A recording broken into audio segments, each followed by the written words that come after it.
sa in gospel music ministry program lo en tu zong te nalpa iswa mingin chi bai kan bu ka che u tunhuna hian hei gospel singer le Remthangi Pautu komna hun thatak mai kan nei do na kan program lo thil tu ten thalaw lama hlong na in le nge kan be se ani hun thatak mai voi nia min pe a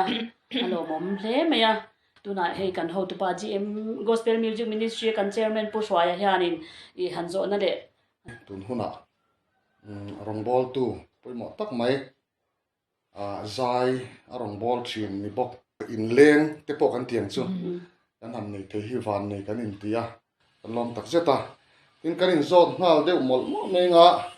khoya piang nge in ni a khoya nge seilen ti te nu lei pa te tuna khoi huna ngen om an la dam em ti te phang zong zum te pok kha min han shil hal mai se changa u naw eng san te pok ka mo ole kalo me hun chadak mai pathian in min pe a etianga gospel music ministry ten income na hun cha kan nei the hi kalom khop me in chunga le pathian chunga polom thu kan saya ei kapian le mun hi bill ko clear khwa ania kapianga kamur boka chan bill ko clear ko chwa kan ni a kan kapa hi HP la rin tluang ania kanu hi renglu thangi nia ti chuan min la dampui ve ve a pathian zara chuanin unaw hi pathum kan nia mecha ler kan nia alai kan nia ta chuanin bill ko clear khwa kan hei kan te ro chho ve chan ti in aizol lama te kanin beng bel chawa tuna chan aizol bethem venga gom mek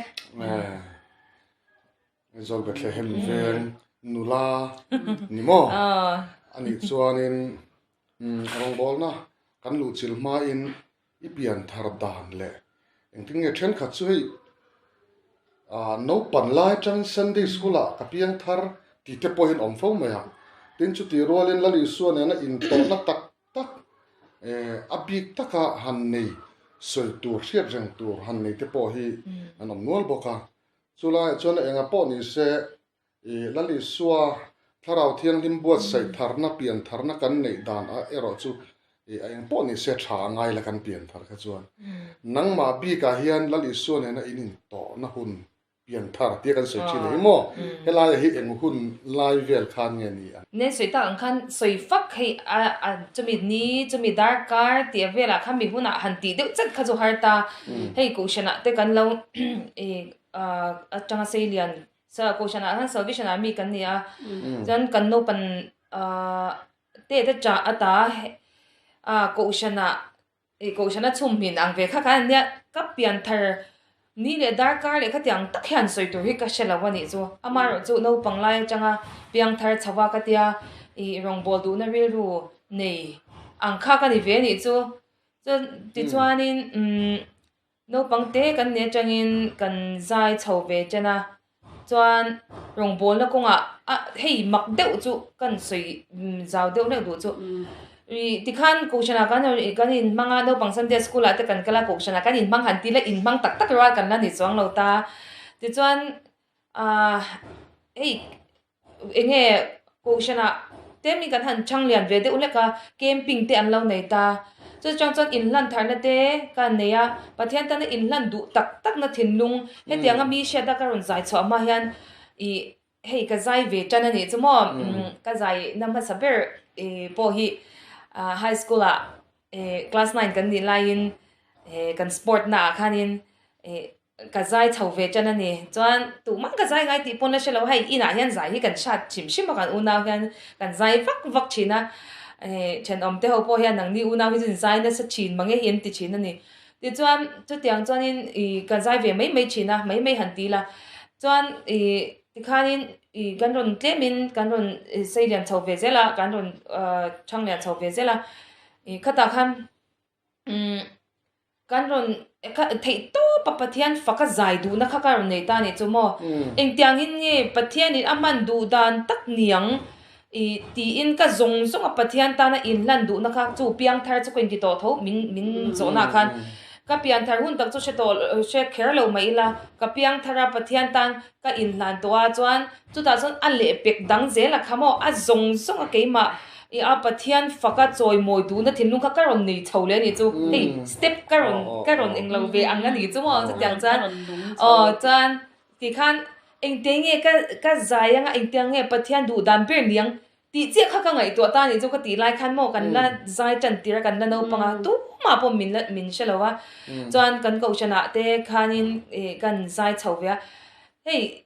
ka zai tir chuan an nui hi za chini chu ka chang lu tu ka mel mai eng mai hi ka ngai sak to lo ni chu ka lo in siam chena sa thei lu tu ki la lo nya mo cha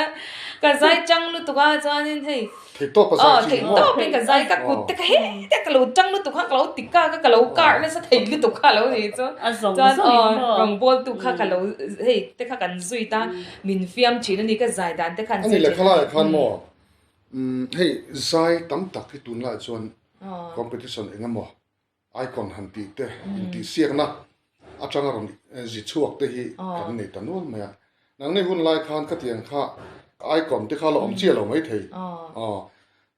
ma ro chu ko ran lama ro he chen ti siak nei chu om ve chin ta tro eng hun ange in ti siak na hin itel to chinen itel masak ber eng hun nge izai masak ber eng hun nge ti la ya kha nen chu na ka soi tak ang khanin ka zai na ma saber chu class 9 kan ni lai khan ya hei har wang hun lai za thei lo hun lai mo ma ni ya chuan lo ni hi kha tiang hun lai khan ya ka zai na ma saber kha in ti siak na kha ani ngal tup mai ni chu mo mi ma kan Sunday school apo ka zai lo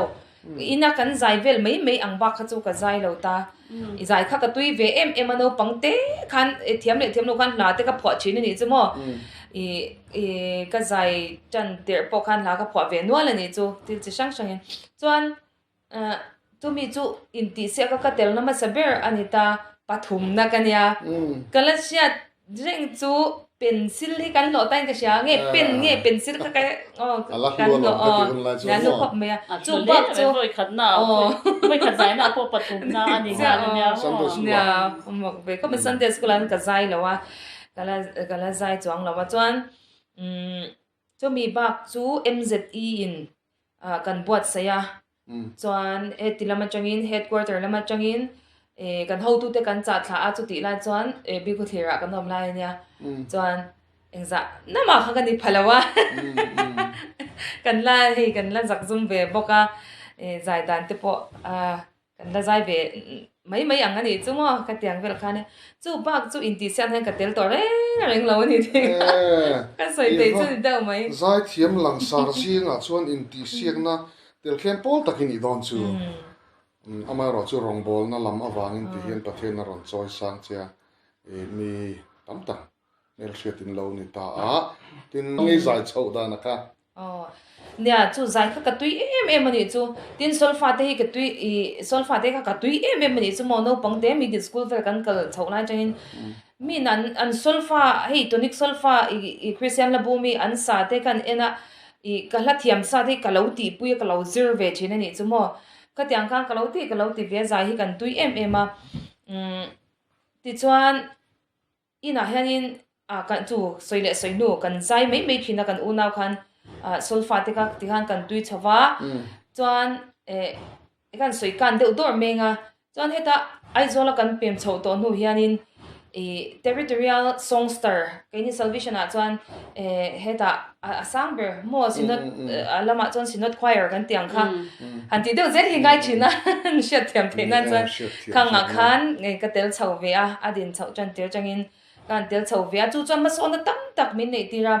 tin solfa lama po ma kan son sa azai pola ka khan solo na ko nga po ke ma ka zai na ko nga po kha min lo pui ne salut tu kha lo ni chu mo kan zai pol la te har theilu tu ga soprano ko ma achang chuan control to te ka pui china khatiang khan heta sabrama changin lahar tak mai staff mutation en ron thona chung te chu kan lo zir chin sap lahar te kan lo zir chin ni chu ani chuan solfa hi ithiam hle in an soya asan pan solfa evazir sim nge ni nge chung lai zai pola in han tel na kalai ta ka sia da wa cha om ve conductor here te po ini thu te kan lo sia chu no pangte kan ni atangin sulfa chu kan tui ta a ka han I ma ka son le zon na chu ai zon atangin kan salvation heta kan chaltlang atang sonin mi pani an ron tira chuan zai sulfa kem kha kan nei ni chu no pangte te kan la nia thalai po in mangra kan la ni cha lawa chuan ka tel ve ni ka tui ve em awang khan zan ni nge ni ta zan ni ka sha kan jiak lut ve ni chuan chu ta chuan ila impua siak te kha ma ka lo man khop me lo tui sa ka ni bok awang khan chu chu chang chuan tha lovin ka tui chhota ni chu keima in ka in zer chhota ni chu mi sulfa kem kan nei te chu ani chu chuan chu chang chuan chu ti la chuan chu bil ko thira kan lo ta no pangte kan la nia chuan ka tui chho chana tin thalaya te kan ron in mang chho ve chan ek a I zai pol la khati lai chuan I thingtlang te chuan type zung alo la har em ta kan sulfa la sak tur kha entinan hla pui ram eng moi ti te kha kan zir dona chuan type me na tur kha a buai thlak sia ka u ne hian mi somni panga zir tur kha kan ziak chuak fekani chung te chuan sulfa hey a thiam lo tan pe chuan I sulfa chiar thiam lo tan pe chuan har sa ni chu dot pakhat ti swal ringot pokan kan sa swal vek don ta ni chumo avuak pakhat ti kim lo pokha dik lo vek ta kut ziak ngatin hey englawa hianin paper a hian ram eng moi te chu a thui em a hi sa changtan chuan mo kan kan la pui kha kan u na hian mi somni panga saktur kha copy somni panga kha kan ziak zo dun vek ani chu ani pon chu a thiam pha ani pon a thiam pha ta ni chu mo kan tian ma min son chautir ta tin soi nu na chinak soi ta kan territorial song sara kan om chawa chuan la har tak kan han zir te ka min pui ni sa em a tin zaipol bi ka khanin min so tel thau ta bok kan sai du chu ka thiam em poka in tim ya lawa ka thiam lo zai ka in mut tel zir tur lo tam zia te mo ka mutam tel ani chu hey zaipol conducting lampang te ka tui to pani chu amak zia chu hey sulfa min an vai thiam mo ka vai thiam veang hey ka tek ke ma hianin ka ti chi ka lo ti chin ni chu mi zai pol zai ka kai thak te khan ka lo vai ve chin ni chu mo ka tiang khan anuam ka ti to ma se mi zo ke ma ni mi zo society a chuan hey me chia hi sulfa vai tura te zai pol kan doctor te kan ngai bak lo hi za na chin te om ta mo ka tiang a sen an chu khala ya khan me chia hi mi zo ten conductor ang chia sulfa vai tura hian kan ngai chiam lawa koran nu hawa an lo vai ve ni chen thu dang ni se mi pa le me chia in pol na mun zai pol kan han tia hian da lu tuk lo thina conductor nang ro chu ka oi me a te po conductor lama te kha ni omin ka sia atin khoya nge conductor chu lo dang conductor han ni na deu kha om deu kha kan va se ve nya kan ko shana hanin no pangte in conductor chu kan hi chauta chuan chu ti lai chuan kan wai me zai pol a hianin assistant conductor chu ti lai chuan bethem wai me zai pol kan wang lai ve ni chuan chu ti lai chuan assistant conductor in min da ve ya chuanin chu mi lawa chuanin kan zin don khan UK kan zin don khanin rongbon la nei tur kan kal don khanin min ron biak dan tak kha chu zaipol conductor turin min ron bia ni min ron so mani kha ka ngai lu em ani chu tun thlenga ro pui ka ti ve ni chu mo he ta thingtlang a changin kan sei liana khatiang anga engma zir na le englo tak om si lawa khan pathiana wang chawa khatiang ang mo min som han ni te kha kan til thei kha ro pui ka ti khop me hallelujah chorus te ka zir tir bia kan zaipol khamo aro pui ani chuan han let lokila thil pakhat conduct sulfa thiami lo ni bokta zai me cha hi an tam lo ne mo tiang hi tianga i lo tiang taka i lo nge special mo zai mai bon ni lawan nang mani nu le pa te tha tu te nge zai anom ve me tiang oi te hi min zot china mo ni zat khak ta pa min zot china sor no nge khala no ti mo khalai ka I kan nu hi zai pe te me hi nya ka pi hi zai man lai chuan an zai thiam veng zai hler chin nia chu de upak chu han chun tur o mang hi kan nei lo khop me a kan hu pei chu an zai mi lo khop ka pa la chu ti bok ma se zai tui em thiam ya lo khan ni ve ni chu mo han chun tur agar nga chan chu kanu nu kapi min boral san to a I chu ani deuh mai rong bol na hian in ti hian hlom deun kan zot mai anga kum engzat in atang nge rong bol na hian I chua hei chua ti mai lamo full time ti mai la ti deuh tak tak ani chu a hian kum engzat in atang nge I chua tin kum voin ni thleng hian kum engzat nge rong bol na hian I tho I kal to ti la ya kha a kumeng zat nge han ti cha chu nia kum engzat chung nge ti mo kum a han soi fak hi a har deuh khop mai a no pangte te rol te chalai kan ron in mang chawa chuan kum som ni le kum som ni pan hi vel kan in ka sha rong bona ka rong kal tak tak khamo chuan in chuta chuan kan zai te min dur de shan lama te kanan lo sia vea te chuan kan phulovin ti khan rong bona tur ka pathian I meron hon saka ka sia thiam dan chu pathian ta na ne china ka soeng khan a zong a zai ka duwa ka thei to pa I zai ka duwa mo ka in hlan khan lalpa tiang ka in hlan ani chu ai thak en lo lu ka ti deuh mai chu mo lalpa mi te angin I talent lu tak le ro pui tak ka nei lawa I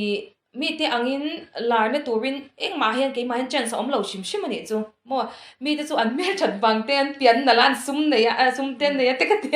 ka tiang khan ka tiang zong zong khan eng ma kha I ke ma khan lar na tur chan hi ka nei lo re lar han tia ka lar chong lo wa hei ei mi te mi shiat lo ti zo kang mo mi te shiat lo ni turian eng ma kha eng lo na ka nei mi a lo ni chu amar so lal pa nung takin min zai ti ro chu mi zong zong ni thei lo ani a nung takin min zai ti ro ti hi ka dil to pani chu mo pathian ne na hian chu ka ngai pon khop mai ka search na hei mi zo te hian gospel singer po pathian khong ena zara kan nei ve nual to a tha tak tak zo na thak jinga chuan nunga zai nung kan han ti mai mo hei tak ero hi chu kan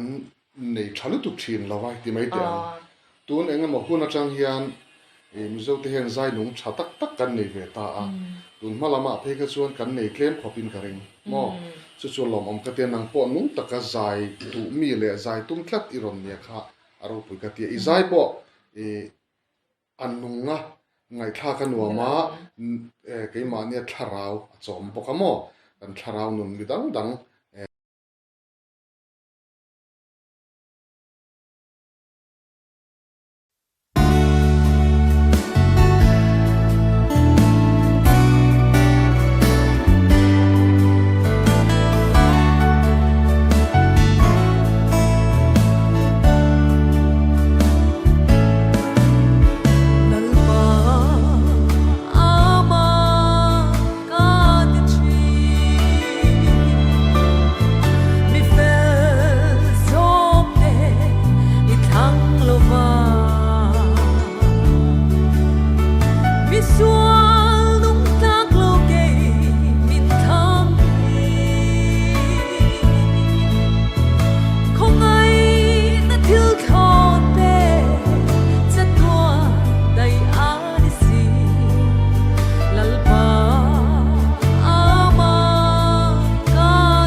ka don sang van ro pui kal sana swal fa min dan tura leithim a ilo pangwa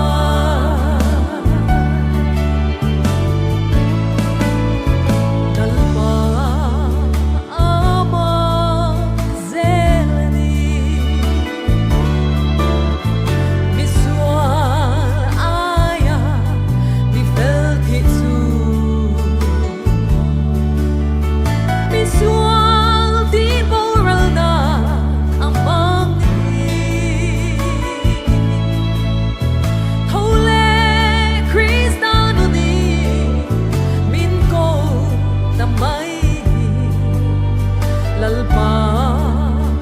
amang emani magti indam su kamang ralang ibang ay thuk siya ka doon sang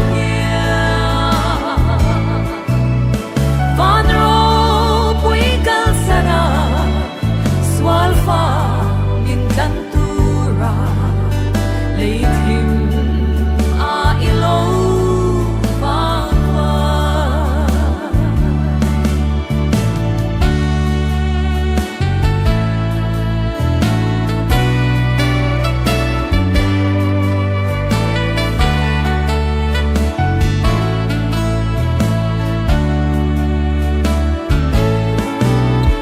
lalpa amang zel fovang vanit kalo ken hun poi katan tu pel suka muun lom nang mit tui luangi min lo quang quang lalpa amang don mangi magti indam su kamang ralang ibang ay thuk siya ka doon sang van ro pui kal sana swal fa min dan tura leithim a ilo pangwa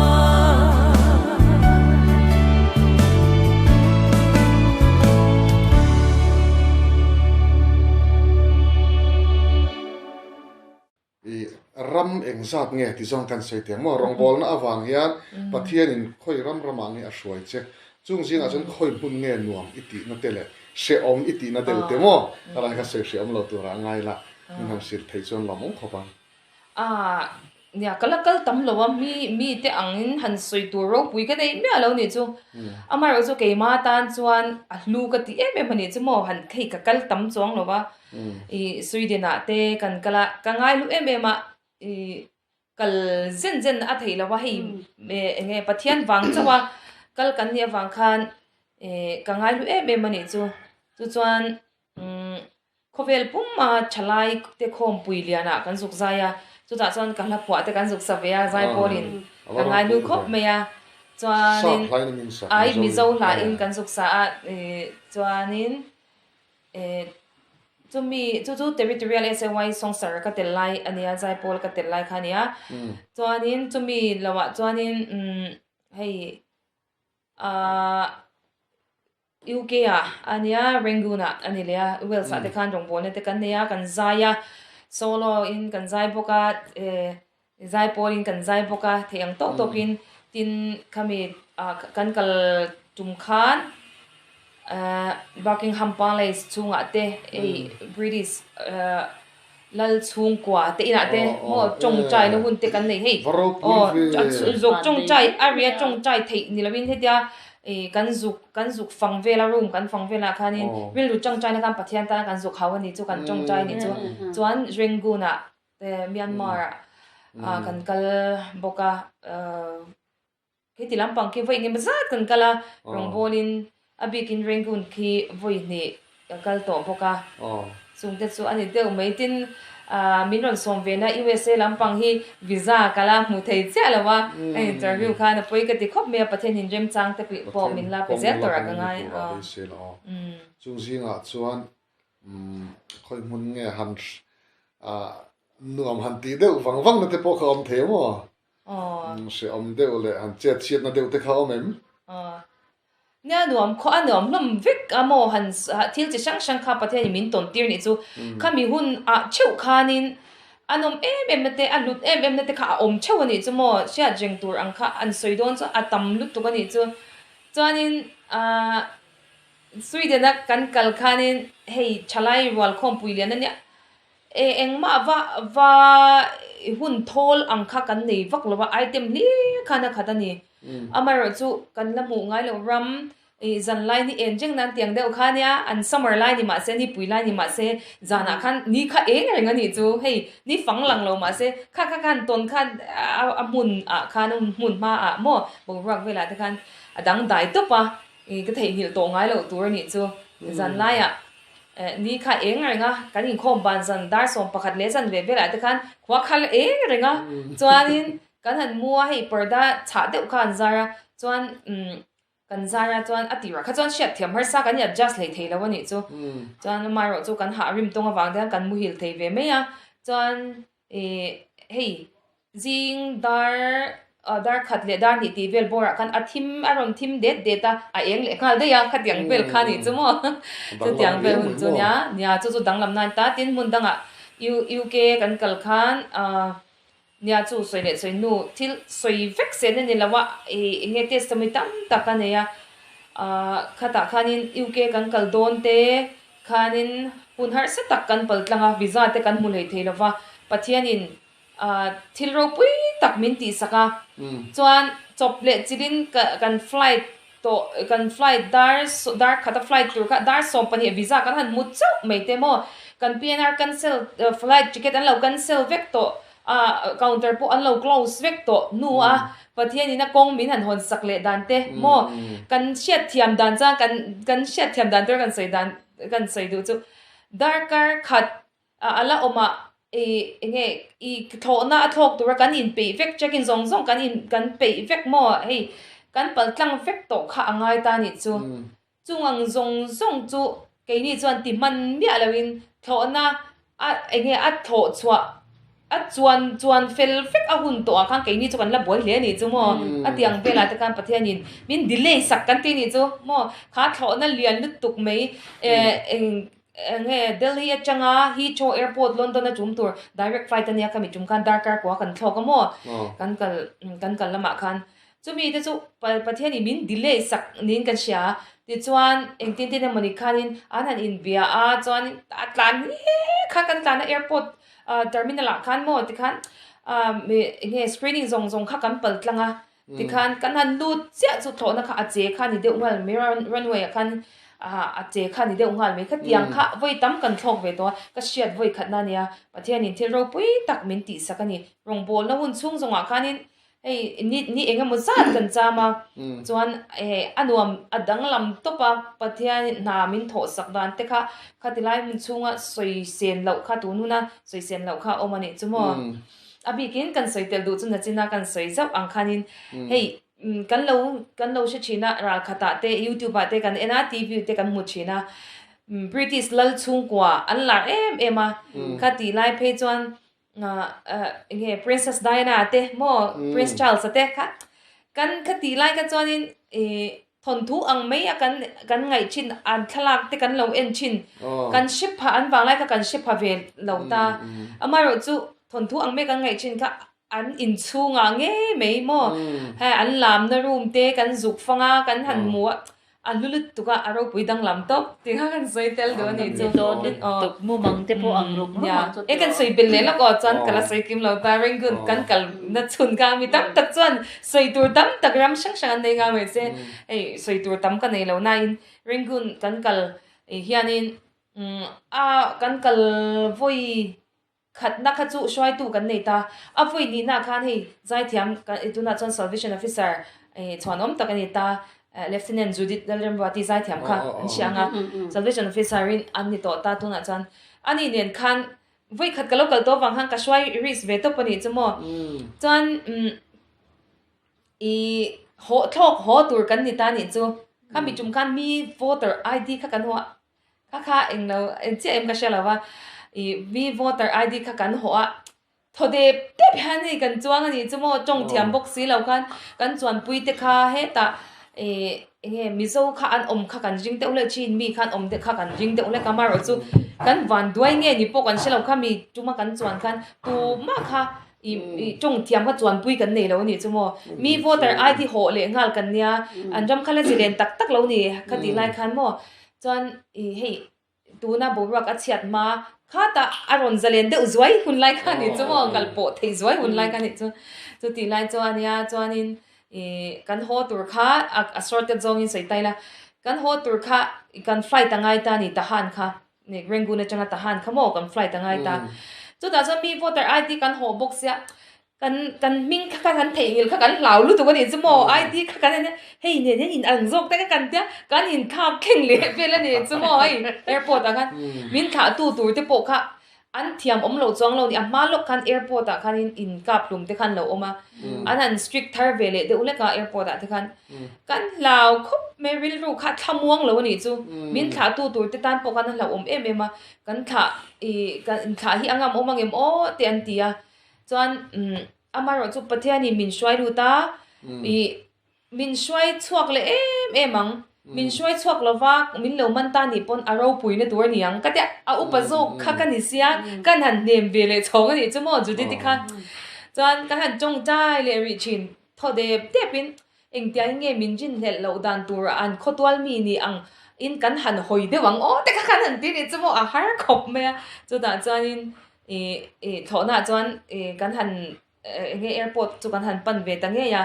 ma se pathiani min lo hum hi ma ti chuan mi voter ho chuan kan thlok chuak ta ni chumo khami chungchang a po khan pathiani sar mun te min pe ni chumo ro pui tap hei sia jeng tur thil dang dai ani chumo khala ya khan ang takin nge rui lo ngai te lama hian rong bol nei kal pu chin ti la ya kha ko shana te kan ani mang em ma chu ti kar chuan in hei ri lo ngai te lam pang kha ka lo vi ngai lo ni chumo ko shana kan in mang a chanem kan ngai ve em a chuan program mi mal min som na anga program a kan han chuak lo blob boka amar chu ka tiang zong khan pathian khan min lo ko ve ni chuan chian pathum khan ministry kan din ta pathian in min sui zom ta chuan in kan rong bol dan tur kha enge mu manglama te kha min shat tir ni chumo atira khan chan tira khan kal dan tur chia po kan shelova chong chai tlei var te kan nei vele top mi na te kan chong chai tlei var vele top ani chu chuan engtenge kan kalang ti te kha kan ve ang reng sia engtiange kholaya o mei te hi engtiangin nge riana tur mu mal po nei lo hi engtiangin nge kan chan pui theyang ti te kha kan ve kan ngai to ve kan chong chaya pathian hena kan thena ti chuan ministry kha alo piang ta ti me nga toy zong in mo ti chuan kan mu manglama khanin kamu manglama kha min lo shat tir vea chuan camping kha kan han neya chuta changa camping kan nei ma sabira chuta changa kha aron piang thar vea ron chwa kho kha kan shwai zui ta mo kholaya te kha tyang kan rong bol na kan nei ta kholai rong bol te kan nei pui ta chuanin zana te tikhanin outreach kha kan nei ta kholaya kan fe chhuaka chuanin kang champui ngai center omdu ho te kha heta edic center ate kan da a chuan ke ni kha kholaya an ma ni chom nan chang kholaya kan zai ta ni atir chang kan zak em khopamo mi kalpa a min ron muam an ron nui ka mu te hian heta min ron som ve china stage nuam tak taka te mun nuam tak taka te mo tin mi du sakna te pathian zai kan lo dong ta khatia ang khan mi du sakna te kan lo donga khatiang khan kholaya kan han zai bom kan han hunga min ngai sak manglo min on tan pel ta khamo oi shomi ka tilu tu ka thi ni pu zoi zai chen chang chang ngai she om ka ti chin ni chu ama ro chu acha chomo mani in khong ai ne te khan ka khat chhin ni chomo ama ro chu pathian in ti tura min ti hun lai kha ania chuan kan zaya bom lo tla atang chuan I kan va sponsor a mi homa te man joy ten kan va da a kan va en kolani chu khatiang khan ama ro chu khatiang ringot meya va chom ringot mei kha chu ti in edic center te kha nei ve ro u chu ti khati ti te mi min fuina te ang te kha nge kan donga chuan kan chong taya center din ve ngei tur kan ni in kan sha kan tia chuan in mi in kan luata kan chuta chon na leng ang kha kan en kol chun so mani chumo chuan kan nei le in tuang nan cho kan zai zelta amak ve zia chu kan soidu chu pathian in he tianga zai theina min pe khi pathian hian ti fu ai ti mangi ka ti ni chu min te fu ai ti te ka ti kan ti do ni chu mo chu man chan kei po ka lo ma pathian po hian ka pe fu mangi te min ti ka ring chin te ka ti chin ni chu mo fiam tu yan chuan in chu ho en kol na ti chang ka han zai ka hi changai lo re rai ni chu mo kholai khut ta ka kan zai manipur te burma te kan kala kholaya ti khan khutak tak ka te kan han zai zi te mo kho mi bazar lun lai te kan han changa mi lun lai tak me te kan han changa ka han zaya hallelujah chorus te ka sachin ni chu zin ka te khan mo la pui te ka sachina durtlang bazar kholu vo em line durtlang bazar kan han zaya kan zai donin kala ka scooty kala tu kala accident zai le nga la chu ti chung za hallelujah chorus te kala sa chu tiang chan pathian in te min ti chak sakamo mak dewin achen kan chian pathuma kan achen tu soi thei deuh tur ten pathian in asiama talent sang kha min en lo ni chu kan zai thei vek tho moka ka tiang khanin pathian min shwaya kan enkol ve nok noka home te lian chatak mei kan saram zau tak mei ka tiang angkam pathian in min pe kan zai na atang khan installment in kan han jul tlawa chuan pathian in up tier bera kha min pe tu tur kha mi kha alo ruata te chuan mun ma kha min pe phota chinga venga mi te anni chuan min han pe phota chuan chu mi zo chuan kan installment in kan label ta ni chu moram dang chu ti chuan chu ni deuh mai ani le chu tun thleng hian in le en kol ke ni hi kan in gender ve chuan in pathian in foundation atang khan min lo du ve niang kan kan pathian hian min lo she chiang khopa mo kan mi je engki mi kan in she chen ai chiang hi pathian in min lo she chiang chu wang chuan in kan chang kai na tur mun dang zo ka min phun son ni in kan sha chang ke ni mi pani kha kan nge kan han in gender ve ti chuan amal angin theina na kan han kan chul ve mo pani tu na chan mo lo en kol zui to kan ma chuan lalpana khalaya a hun reng lo le zau zo rong bol na le tul zok na hmuna ada chua te po kha in om ti na ni mo ani le ti chuan in chu rong bol chu a lom om hle maya mi tam tak thara bo nangma ni kal tlangin lalpan a chan chuak don ti kha alang reng mai chu tiang taka rong bol ke ka soi tun lai ka tong kam thiam dan phe chuan rong bol tu ti hi ni ka du tok to lo dewa lalpan na thok tu ti hi hey be tak bi kan om hi mo rong bol na hi kanin ang lo ne ke din kan ti mai lai hian a thok tak rong bol tu yan om bi khian ga re thina nang ni po chu tiang zinga pathian rong bol tu ni mai lava na thok tak tu fight tar kan tiang deuh kha in nin ka sia ko thana hian rong bol tu kan han ti tak hi chu chuak chi zingai om ve si chuak chi ni hi chuan ko thana hian ni har em ni rong bol tu chep chewa po hian chu ti chung po chuan ko thana chan vo te in nei tho zel nge ni ko han lam hi cheng po ni semin lo all ri pop mai ko helam hi kala tul re i ti nge khala ya kamo ko han pon rong bol na sim khala i kal kop da na la ya kha ya pui mo khop mei ka kamo tun la ya pe chang hi ministry te kan tam to rong bol na te kha soi poimo khop meng ka sha pathiani min an ko wanglai ministry kan han dina kan ar khothim dai mop la kan ko shana thei to pa ka in man lai ani boka amar chu ka tianga full time a zong kan tlan don ka chuan ko shana ma khan min Zaithiam shi ro min Zaithiam shi to ka tia chuanin chu ti lai chuanin kan nge min han Zaithiam khop meya kan ko chan te pon mo hey kawan la chuang lawa mi kan pum khat le zwal kawa ngeng le zwal ko shan kha kan loi na ko shan te kan min ngai sak em ma chuanin I keipo khan nge ka da ka poimo ka tia amaro chu he khatilam panga kan enkol mop pa ministry ka han lu chil tak kha chuan ko shan ate kan lo inkhom khat em ta chu ti chung chuan ka inkhom khat em chung chuan ko shana thu soi na hun thu shil tu din muna min lang kai chawa chung te chu hey ko shan kha min ron pot nai zel kan la tur kha min ron pot nai zel ani chu kha aro pui ka ti ni chu mo poi mo ka dilut tu ni chu ti ni lo se chuan ko shan po ngai poi mo lo ne ministry a khan a zong khan ka vo om mange ti na te kha ka nei ni chu ko shan thil ti poi mo eng mo a te khan hun te min pe a a chul khan ka kat ko ve dor ni chu mo ka tiang kha ni a an ni chu ministry an ti a ti mei lovin kan ko shan te khan min nuk nai zela thu shil tu din huna te min da ani chu mo khan kha alu ka tia nya apoi mo khop me mo he hi kan soi zau de du chu ka tiang ang kha ani lo chuan heta ko shan le na ko shan ina min Zaithiam min ron nu nai lo kha chuan kan tan kha chuan ko shan kha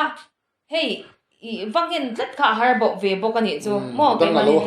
adanga khan va in pum pek to pa ko shan heta va thau thak me kha a ol em ta ni chu mo khang te ka tun lai a pon poi mo ve fin din sei ta mai la mo an cha ngam sia ni chu tin ani le ko shana hian tuna enge chan vo mo enge rong bol na lam nya ministry kan han cho san khan ko shana hianin akula tai hin kanin mang chho vele a theya tuna hianin territorial SAY council kan tia kan chalaya chuan kan territory hi ko shan dang hi chuan an Zaithiam vak lo china ke ni hi azau ve angrenga huam chung hi huam chung hi azau ve angrenga heta West Bengal te heta tinge kan tiang Nepal te po mo Nepal te huam te din Manipur te khatiang zong kha kan bial te la northeast mei ba ka khan kan huam te la wang khanin kan boy ve thei khop meya sang ni le som ni le pakhata changa sang ni le som ni le pathum thleng tam hi min lo ruat ve a pathian khongai na zara chau ka phom ya lovin heta miro pui tak te le mithiam tak te din muntur ka ngaya khan pathianin mo min lo hung ve ni chu aro pui ka ti khop meya mo phurna chanvo len kha ka du em a pathianin min da chan hi a hi ni lo ka hlau chin ani chu min da na mun pianga ministry ka ni lai a ka om lai te heta no pangsan te school zir te tu ka ni lai te corporate guardian ka ni lai te nang ni chuan corporate guardian han ti po chan Zaithiam chia lo mai thea no pang heta kumsom pakhata changa kumsom ni inkar vel ani chu Sacrament zir lai in tiang do hi ka tiang ni ke ni chuan kumbru course omta pathian tu zir no pang kha kan nei chin ta ni chu khata khanin corporate guardian te kha kan ni chawa enkol tua khan kan om chho ve mo ka tiang kan ni lai te ka mo phur na kha pathian in min hun lai a khan ka position na tura min da na hun lai khan chang kai thei ang per om hi ka du top mai ni chu mo ka tiang ka thei top ka chwa ve chin ani chat ko shona po chon ni na sang in thak chho tin ani le ni china bial ang chi de in se khamo la khana eng ber chuan nang mai I om na I min mo na hin ta ka nia ke ni KGP kan te kan fiam in manang ma ni lampi khisu han fia lo chen kha kan nei thin dewa chumi kan bial pum puya chuan mo India Eastern Territory kan ti ta chuta chuanin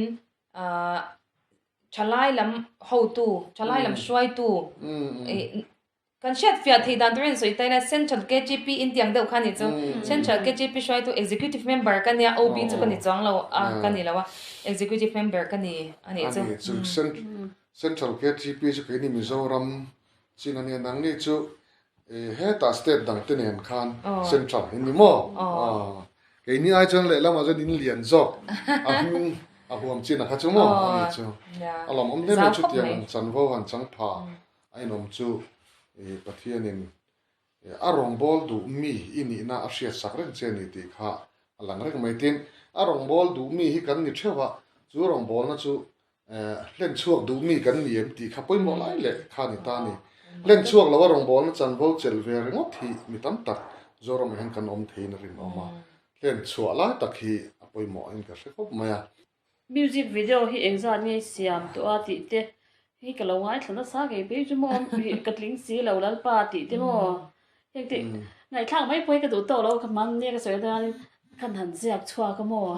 izai hi na mai in sit e ma izai nu e ma ni ti hi zai rong bol na ringot po hin sa takin i rong bol ani ti hi lal pan mala so ma ni ti hi i kan soi tel du boka chuanin music video hi eng zat nge ini to siam le dum te rin ru omem bai pui lai te ti na music video hi vai hian ka soi sual palang ti karinga kalawin khalampang kalawin bat sai cha na somni borbel in sai tame taila album pakhat ka siam to amar chu i album kha i katling si lawlal pa ti le kan huni hailong o ti khan album ming kha kan manga chuanin kamin nuwa khanin ashan pa a release le siam thar om lo khan kan la kho ma hi tu nang lai chana har sat toi mo ka tiang nga cd an shalte kha har sat to wang khanin youtube lamba te mo kan handa chawa ka tiang kha vai chon somni borvel chuan hi toin ka sha du da china ka khung te i tel lo khana video ang tak tak ang khamo ka tiang ka chu ni ve to in ka sha atuna hianin ma chop chu ka nei ve le me ka iwa re ve te hian ron ti ve china cham kan buat sai ve le a pakhati tu na hianin boda kan release sang reng chu ni ve me chu anga ashan pa ta kha release ashan pa omlo ma se tu na hian pakhati chwa thar kan ne ya chuan tu na hian ma chop le mek pakhat ela puitin lau kan nei mek boka tin kan soibel no o khalai khanin la hi pathian ya min pe ve china ka la hi ka la phwa ve hi ka insit thei de tu ka sangai lo ni chumo chan ka sa she china ange mi de chek ni ka tia i ka sa vak lo ani ka album khan pani ka telvia chuanin hei khor la lam pang hi mi hian min ron phwa tir ve china mo phwa to su no pangte in enge khor lan phwa ngai lo bin ti china ni chu no pangte in kan in kum som le ti vel bor ka changin mi la tur ka phwa chho chan to ni chu khor lai chu mo kan beilung run thei ko me ron thleng zu da i la chang li te hi rei lo te a hen ka phwa zo nga china ni chu mo ka tiang kan ni a i la hi ni samruk vel bor ka phwa ve to ni chu ke mai ro chang i pathian la pa ngai chu pani ben cha ka sa ni chu mo kan shiat ai shiat tur ang bak chu om chuang lawa nge ka soine soinu ka salar bak lawa tin ko har la chu ka da ve nual to thawa mo nang ma in sikli to kai salo thina nya ka salar vai bak la ani le gospel singers inita hey love song le gospel ti chung chang he soyom thina them khat ngai dana in chen lo ain ang lo khop meya melai ingai dan nang ma mi mal mo nang ma mi mal taka I thlir dan mi dang chuan thlir na kan nei thewang kan thlir dan point ang vek lawang karing piang thar pa po thlir dan ang lo theya piang thar lo le piang thar lo a point ang lo theya chuan nang ma mi mal tak atangai thlir na khai soi don ni mai ta enge gospel le love song chung changa hianin ring tu tan love song wangai thlakemo la sakemo kateng angchi a thatna le that lo na lai kami ka soi don chuan ka inghana bible chang ka soi lan ma saka ngai ni chumo atira soi om tak po ni na in timothy thon ni bungli changa hian nangi ro chu eng ki ma film khurla she om tuarla chan chin chashil tulam na thokla I rong bol na khalen ro ti ka inghana bible chang ka pian thar tir ka sha thei tir ta ka inghana bible chang hi ni ve fana ni chu bible chang du tam tak le nei to ma ila hi kan han soi lang duwa chu ta chuan nia min zot dwe chine ni chu min kom vel na hian hi emi chungchang min zot china gospel ha sachin kan nia wang hian ei chu aswale swal love ti na lampang ai ma in keima achanga alan danin chan che ka du ka han chan chau ka du ani chu mi mal takin chu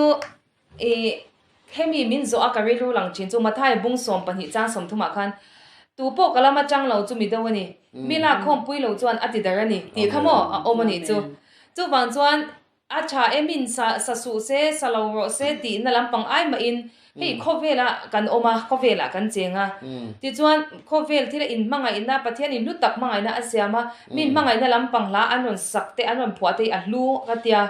alu em ta sa anlo ompo hi nge ka soi sel chuang lawa amai ro chu keima atan chuan keima tan big chuan nge muna te hete kan han sakren ret ngai thak te chu apui ne em ka he chuang lawa amai ro chu ngai thak rengte mok soi le soi nu ka ngai thak reng khan pathian lama khan sengkhom na kha keima khan enge tharau thiang nim kha asom lo riau ka soi thiam lo mo a sengkhom pui lo riau ti kha keima he na om ve chin ani chu a chan chu ka tiang lampang la ka ngai tha ka tui em chuan pathian lampang ngai veng ai chuan mo heta maso na lampang ai chuan khovel thil nung lama thil kal to te enge mo thil min tilung leng tu te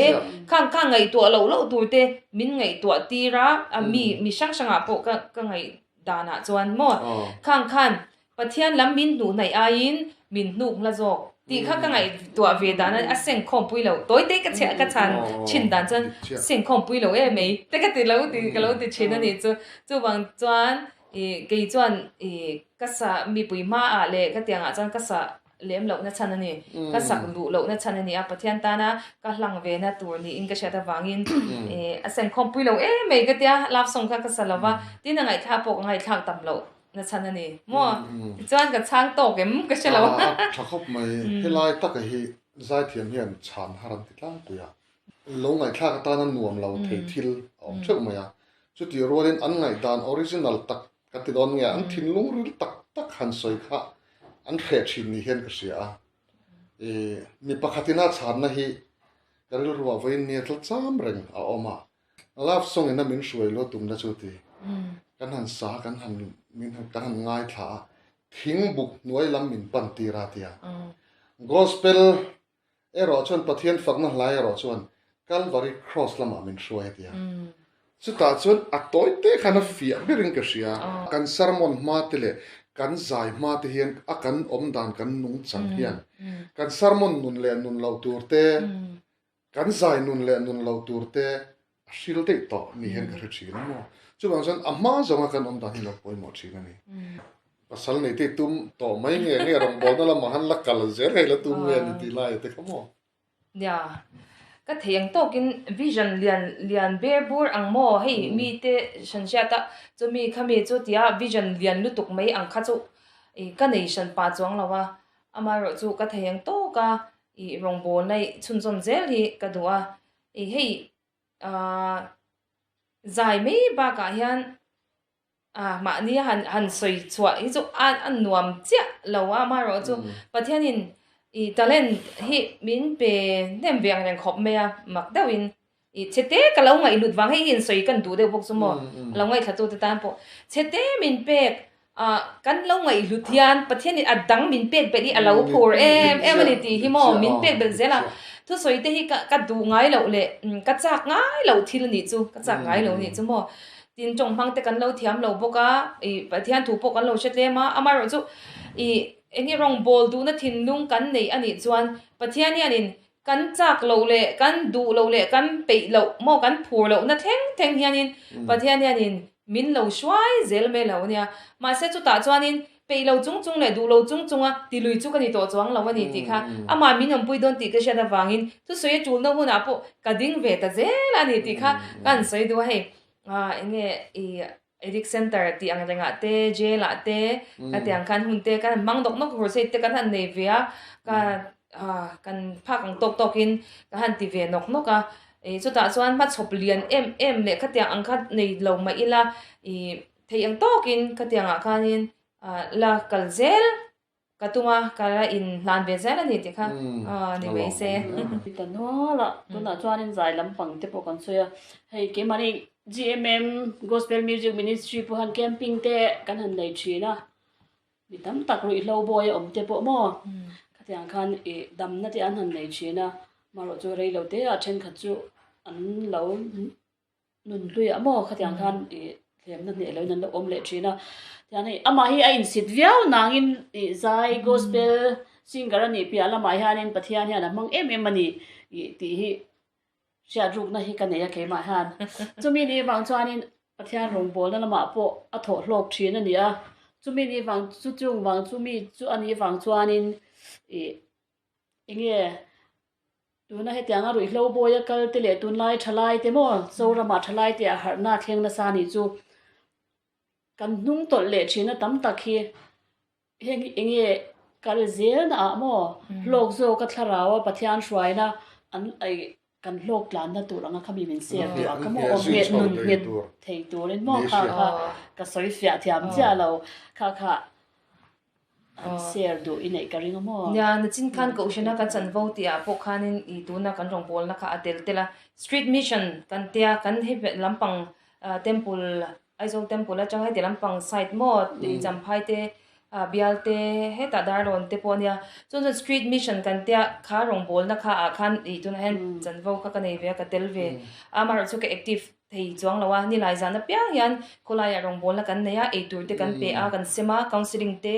tina chulang angin khang ho te home om du kha kan sponsor bok kan da ngal boka NTO te an ngai in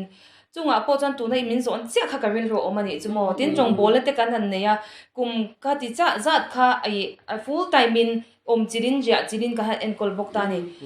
chuan kan nun hi anget thei lo lut tu ka kan enkol to te that ta ka kan ngai to te ka anan slip le china anan tlupal le china cha em kan ngai te ka he hi achan enge niang o ti a harani dik che chon a harani chumo so ya harani chu chuanin kan han ngai to china a rong bol tu tam tak te po hian kan rong bol na hi a fail a mo kan ti china ni chu mo a kan rong bol na hi a fail mo tin kan be dong china ni chu mo khatiang khani nei poimo heta poimo ka ti em chu a rong bol tu te lampanga big han soi taila rong bol tu te chan vo lampanga mo enga tinge thei to pin kan be ya enga tinge thei to pin camping kan nei puya kan ai kan pe kan thei to pin kan choma kan en kola kan be ya ma se enga tinge ti hian a result ti anron thave de mo kan te anron let le zel enga tinge an tluk le zel mo kan rong bol nei pathian min ko tok na ni lo nge kan rong bol dan hi a fu tok lo nge ti ya mani in sit na te tin nual na te setan an ti sang min be na man ruwa te mang thei ni ti hi an soi kan duwa chu te poi mo ka ti em me chu pathian in ti tura min ti chin kan lo ti hian a result anung lampang hi kan lo clear duk tor ni lo ti hi ke mai ya min mu fia tir ni chu mo chu kan clear duk kan en le duk china wang yan lom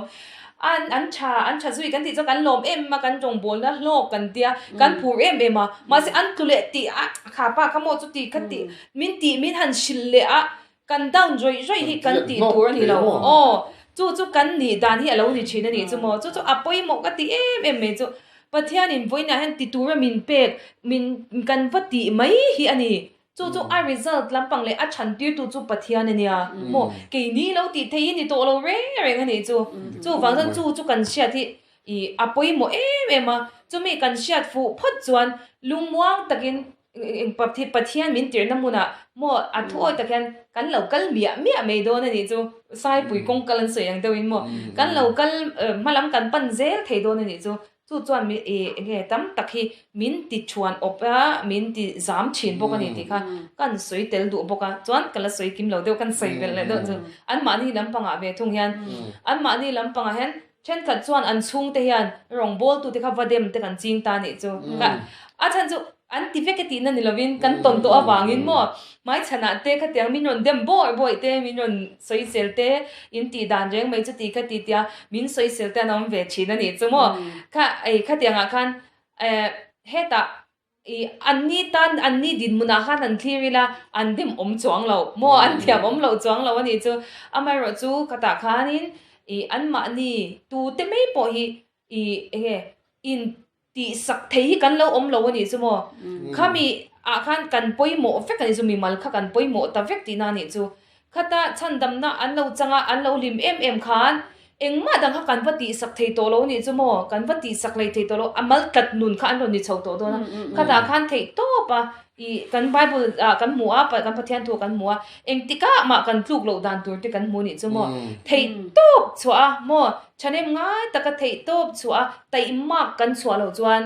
setana khan min ti tluk le angaya ti tluk le kha atumania chu wang chuan tlule chin te enge thau le chin tlule chin ti khatiang ang te tan po apoi mo ber chu krista ta na rin om afala hun kan man huna khan mo afala kan nun na muna mi tin na kan ti hup to lo muna pathian ta na rin om tum mo tai mak lo chua tlat thei to chua lo chan tlat mo kha kan ti lo chuan mo eng lawa khan atia thei to pin chua chan kan pathian thu kan mua eng tika ma in tu lowang atia eng tika ma kan tluk lo hun tu te kan pathian thu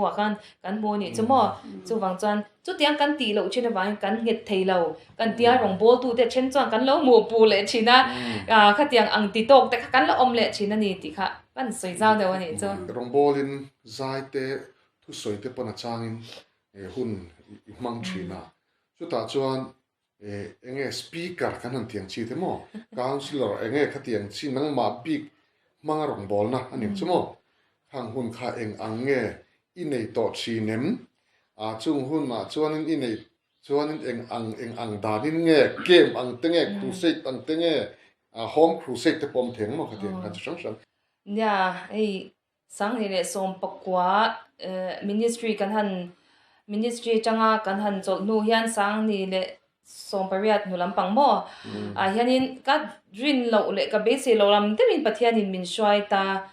i jela te chu na chena ka soita kan khan tu soite hi ka ti tura ka ngai lo ania ka soi ve chun pon ka soi to mi lo he ka ti ve sa chena ni chu mo ka ril ru hi chuan ama ro chu a hun lo thenga ma se ka tlan chengam lo le a ti khang ka ti chho ve bek beka tin chu kholaya te zai pa ten khatiang khan kan share zeu ba ka khanin center edic center lama te crusade nei tu ten miron som ve ta a ka phulovin tiang khan jela te poni a jela te kan han kala district jela nga te kan kal chuanin chu camping te po chu mo khatilai po ka sai to tam tak ama ma se soi vek na hun ani lawa pathianin eng ma nei lo soi tur eng ma po experience po nei lo kha camping te min ma chon tira chuanin vai kha chu leirol te kan la ni nai rong bola ka ron pen chho chan tir khan kabul chan na hi soi hi tul tlatin ka sha voi ni hemo anjo pui ve riau ka tia lps min interview chum hian an lo thira chuan thu soi thu po ka soi ngai chong lawa khati lai pe ka chuan ni kan la in mang chan tir via zai rong bol na kan nei chho chan tir lamania chuan malpo kor salvation army te mo ka sai lang lo thei lawa an ni au yan kan ina leng me hian crusade nei tur mi ron so mani chu thu is soi ngai po kan che chuang lawa chadeu is soi po kan be se chuang lawa ma se pathianin ikonga tan hian min ruatin kan shetlat an ron ti ni chu ka shiat tir chan mak khi ka til tu ka oi lo zo ka ni chu mo crusade nei tur mi ron so ve top ni chu chuan ma se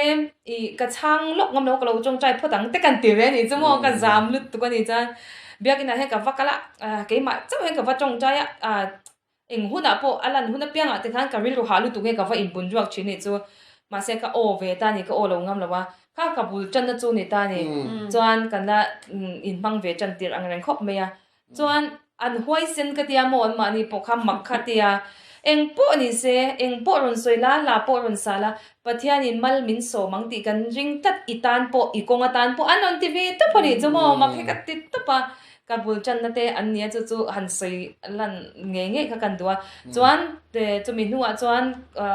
khodanga te kor anga te min ron som ve ta zau zawatian nangnin Synod Revival team intingin ti ka Synod Revival the speaker te in nei ang yang kai ni point TEM speaker kan tia chu tiang chu chuan kan ni chi alo na in min ron min ron som ve chin tho ni chu an ho tu te la man chain enge min phal saka ti khan kan chhuak ve lop lopa home crusade tang te ka tiang khan kan nei ve lop lop ani chu min som na anga ka phar ve lop lop ani chu ma a chang le music ka zirte a chang le zai ka zirte a chang le he ta thiam thil dang skill development mo training turin tiang khan min ron so ma a kap chi kong chi tin han ka phar kwali ni top mai mo lo ni chu mi zo chu thiam kan nga le thiam te hin nei tam bak lo tur kan boi tam bi kan tia tiang na chen voin ya kan in leng ma ri mi hi thiam nga le tu ka thil chi sang sang kha lo ti thei che me rong bol na ma bo ni se peng sang sang chu bang chen voin ni het in kom na hun ni toy tak tak thei lo wa tun lai ministry te ring tu ministry le ko san a ko san sang le ko san sang rong bol tu le rong bol tu evangelist le evangelist rong bol tu te kar mel ma pa ina hem a zep thian tuk lai hi ka fe thina ni hei takhi nge khala khan sei do nei ti kha mare mi han so kan do ni khalai ta kha pathian thu mangin mo ami te min oi hi ka ve khop me azai mi te a ko ni tho ni so mo chun chu an mak ka tia thiam te hian pa nge pum khata kan zai khata kan luan theilo na turian kan gol chu mun khat chau ni si hian chu na chinai soita kan khan seta na hian min gol na tu chu mun gol khata aw ni them thiam te hian aron ti china ni chu mo chu ta ta ka bible chang career ro lo poimo em ka ti chu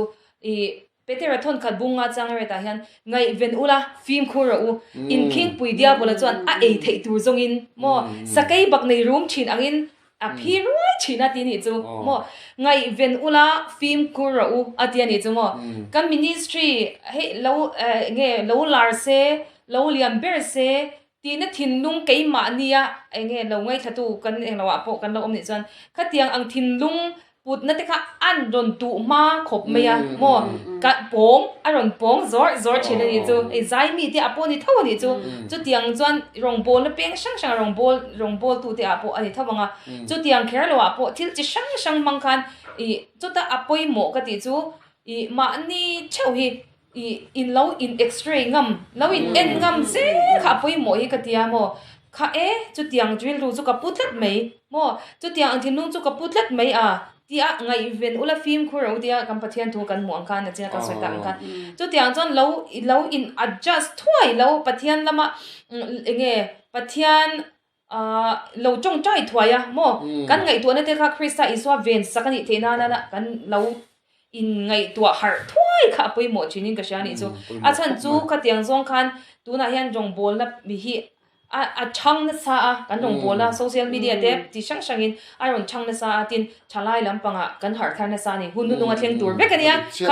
kan bible kan mu ve kani ta ni chumo in nula in tlangwal ten kan thu an chilang an ti ni chu a mak deu pakha chu mi hei poi thei deu nia ka sha chumo hei ceremony kan ngai thana sa to ni lockdown chung zong khan engma tia chwa thei lo lai khan ceremony kan ngai tha kan u naw hian kan ngai that na sa em over han mi sang tu soi kan ngai tha chin ni chu chuan mi chen kha chuan mi tu soi ngai tha ve vak ngai lo te alo om thei ni om ta kania mo rong bol tu chen khat ke chu kai in buat se na sa thei tu mi sermon po ngai tha vak ngai lo ti ang reng ta kha lo om thei deuh khan ka sia ni chu mo ni ram so lo bial lo bial mo khatiang kha ni lovin khatiang kha ni lovin kan in ngai thak sak to na chu chang chuan mal so ma dang ke po mi sermon chang hian sermon ga dong na sa ni mo o ya lo ni mo te pol na hi mo ka lo dong na sa ni chu chung chu alu em ani chu chuan min ti pum khat bok ani ti kha mi rong bol na wangai lut sak mo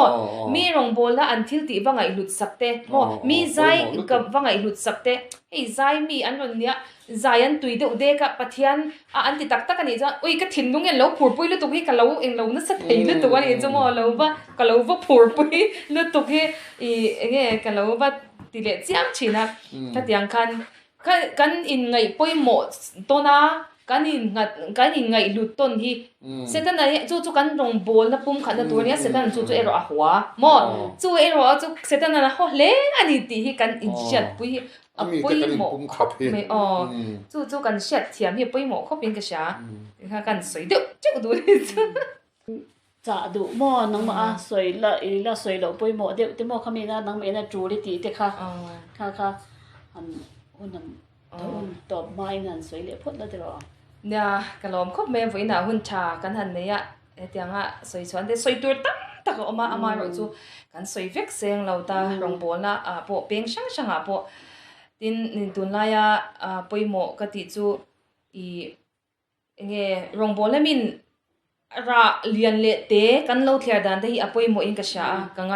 kangai poimo khop me ya keima apo pathianin min zirtir afia te min ran sha tir ve te ania tam tak chon rong bol na lian tham tak an ne ya ro pui takin anti hupa anti lai khan heta rong bol tu ni ve thosi mo langsar mia lo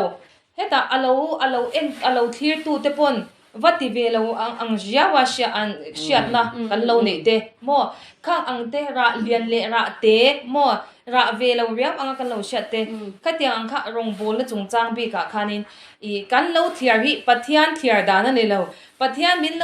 min lo thlir sak dan hi alo ni vek lo zia te hi min mu chian ti la in ka sha mo enge entir na pakhada chiang da pathian min pe chu I ser tok hi ala alian le me ya mar chai ro chu ra te tak te ni ma se chu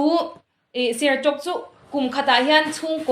ko tin hian e lo chung kwa hi kum khata hian kan tam viawang ama ro chu mar chai ro chu chung ko tin hian mizo abi ka mizo a pe chanin e lo chung kwa hi kan tlem ko tang ti tu ni mar chai hi mo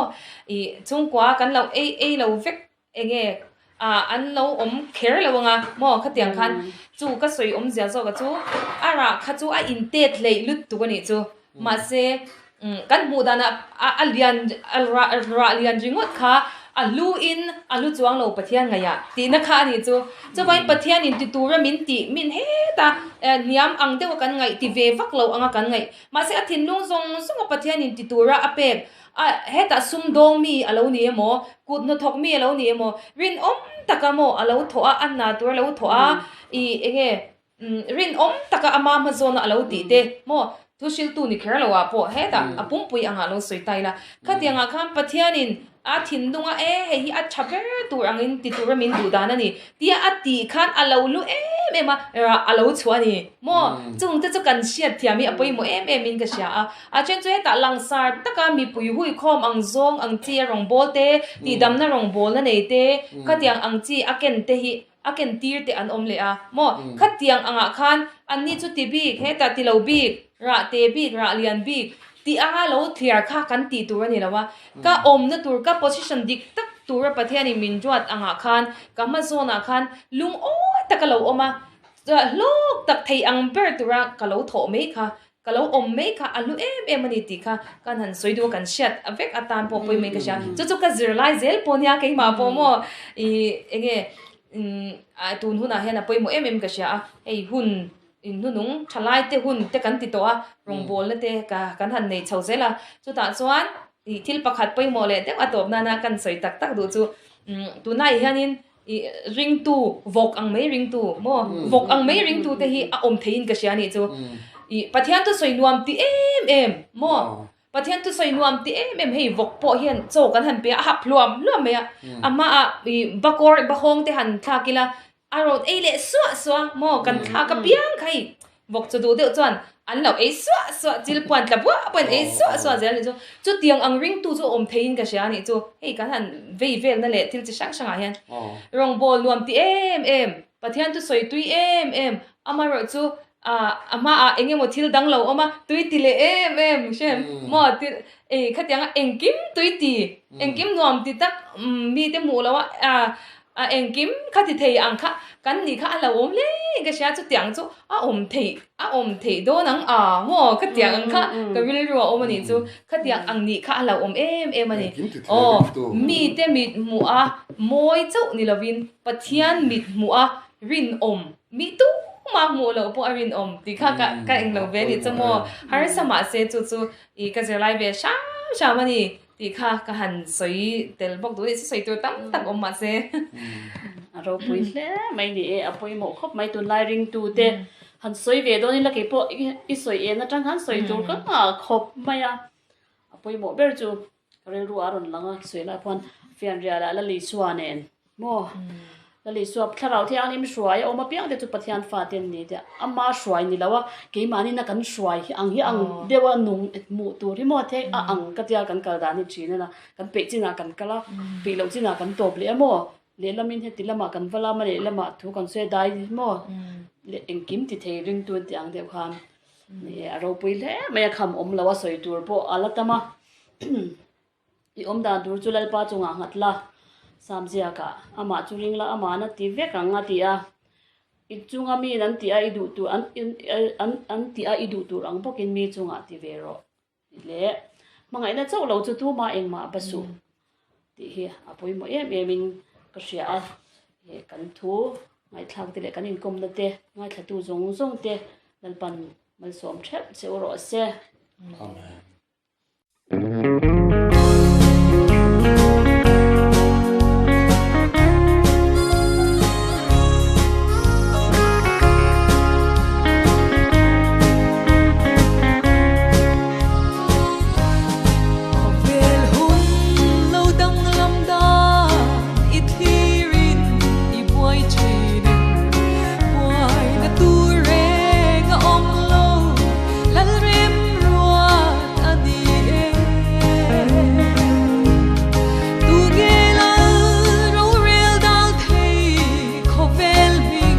Zaithiam